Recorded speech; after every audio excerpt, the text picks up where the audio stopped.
Nah, di sini kami menggunakan teknik yang aman aja ya, jadi biar kita aman-aman aja lah gitu. Nah, sedangkan standardized library adalah kumpulan modul yang mempermudah dalam melakukan tugas tertentu untuk menghasilkan solusi dari suatu permasalahan tertentu. Nah, standar library ini sudah termasuk dalam instalasi Python. Kita tidak perlu menambahkan atau mendownloadnya lagi. Jadi, kita nggak perlu nambah-nambahin standar-standarnya lagi karena udah ada dalam sebuah Python atau data science itu standarnya itu udah ada gitu loh.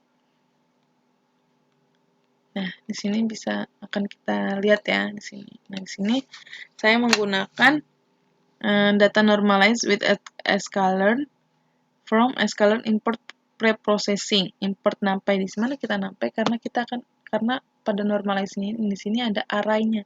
Karena NumPy ini adalah untuk memanggil array. Kalau kita pakai pandas dia nggak bakalan bisa gitu. Kita menggunakan NumPy ya.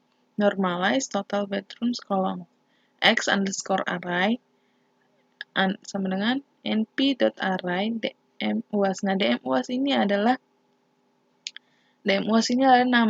nama data frame yang kita gunakan tadi ya. Dan kolom yang kita gunakan adalah kolom usia gitu.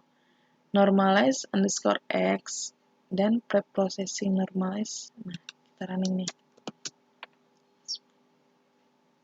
Nah, selanjutnya kita akan menampilkan data dari normalize ini, normalize underscore x. Nah, ini bisa kita lihat ya, ini data-data normalize-nya. Atasan. Lumayan banyak ya. Nah, selanjutnya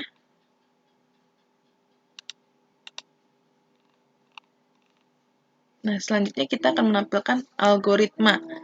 Kita akan mencoba membahas menggunakan algoritma. Di sini SVM, di mana Support Vector Machine adalah sistem pembelajaran yang menggunakan ruang hipotesis berupa fungsi-fungsi linear dalam sebuah ruang fitur atau fitur space yang berdimensi tinggi dilatih dengan algoritma pembelajaran yang berdasarkan pada teori optimasi dengan mengimplementasikan learning bisa yang berasal dari teori pembelajaran statistik atau CHR00. Teori yang mendasari SVM sendiri sudah berkembang sejak 1960-an, tetapi baru diperkenalkan oleh Vebning, Bowser, dan Guyon pada tahun 1992, dan sejak saat itu SVM berkembang dengan pesat.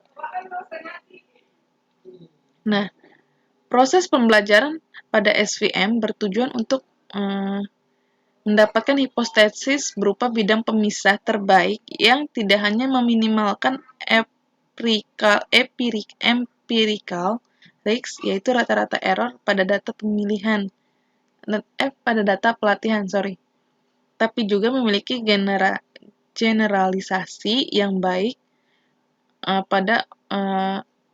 Nah, ini ada titik ya, geng, Generalisasi adalah kemampuan sebuah hipotesis untuk mengklasifikasi data yang tidak terdapat dalam data pelatihan yang dengan benar.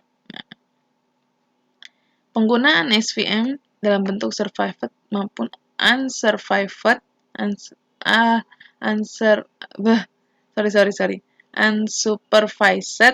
pada prinsipnya menyelesaikan sebuah permasalahan quadratic programming. Tuh. Nah, ini kita lihat ya di sini. Ini SVM. Selanjutnya kita menggunakan from sklearn, di mana saya mendapatkan data ini kalian bisa cari data-data seperti ini tuh bisa didapetin, kalian bisa searching gitu. Sklearn ya. Model SVC. Nah, di sini model .fit, biasanya fit ini digunakan kayak untuk menampilkan data gitulah, data X-train dan Y-train. Nah, dimana berarti kita akan menampilkan data ini ya. Tuh, right, ties false. Di sini size-nya itu 200, classwork-nya none atau 0. Nah, di sini ada decision function, shape of the earth, degree-nya 3, banyak lagi, ada random stage-nya, nor. Sini, nah selanjutnya, kalau ini model fit, ini adalah model score. Ini ada penjelasannya nggak ya? Coba cari. Nggak ada, guys. Saya lupa masukinnya. Model score dari ininya ya, dari data SVM-nya itu, X-test dan XY-nya. Kalau yang tadi ini X-train, biasanya sih mungkin menurut pengetahuan saya ya, model fit itu biasa digunakan pada data train, sedangkan score itu pada data test. Kalian bisa koreksi kalau emang yang saya sampaikan ini salah, jadi jangan ragu untuk koreksi ya. Di sini juga saya belajar, jadi kita sama-sama belajar, jadi dan harap memaklumi juga karena saya masih awam dalam masalah seperti ini ya. Nah, di sini model score-nya itu adalah 0,91, berarti hampir bagus lah ya. Selanjutnya kita akan menampilkan X-test 0:10 ya.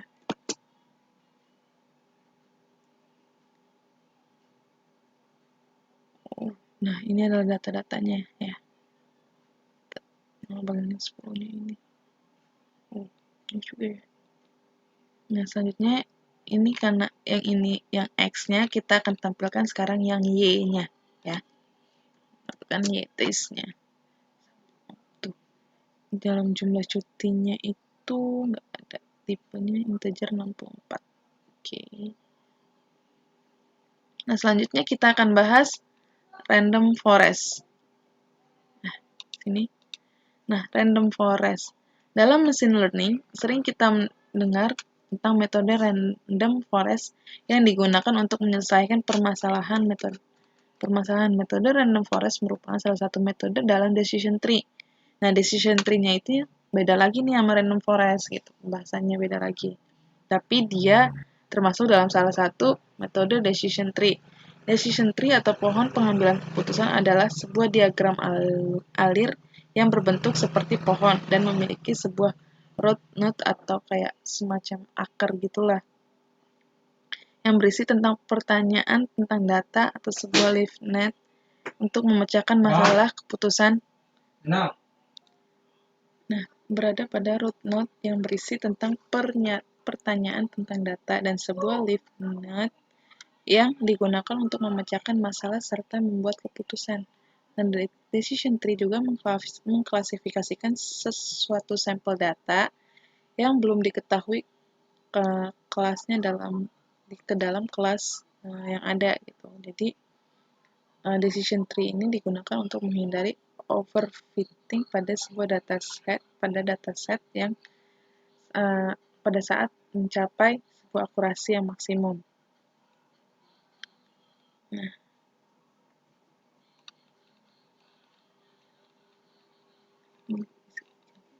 kita lihat ya, kita running di sini menggunakan perintah form scalar assemble import random forest classifier. Model random forest classifier ini n_18 masters atau 20 saya menggunakan random forest mendapatkan datanya di internet ya. Di sini menggunakan model fit, data X data train dan Y data train. Oke, kita running. Nah, selanjutnya kita akan menampilkan model score-nya. Model score dari data random forest ini ya. Cara dari random forest ini. Nah, model score-nya itu 0,92. Kalau kan tadi, kalau yang SVM itu model score-nya itu 0,91. Jadi, lebih besar yang di random forest. Selanjutnya, kita akan menampilkan perintah Y predicted, jadi model prediksi dari data X test gitu. Nah, itu udah.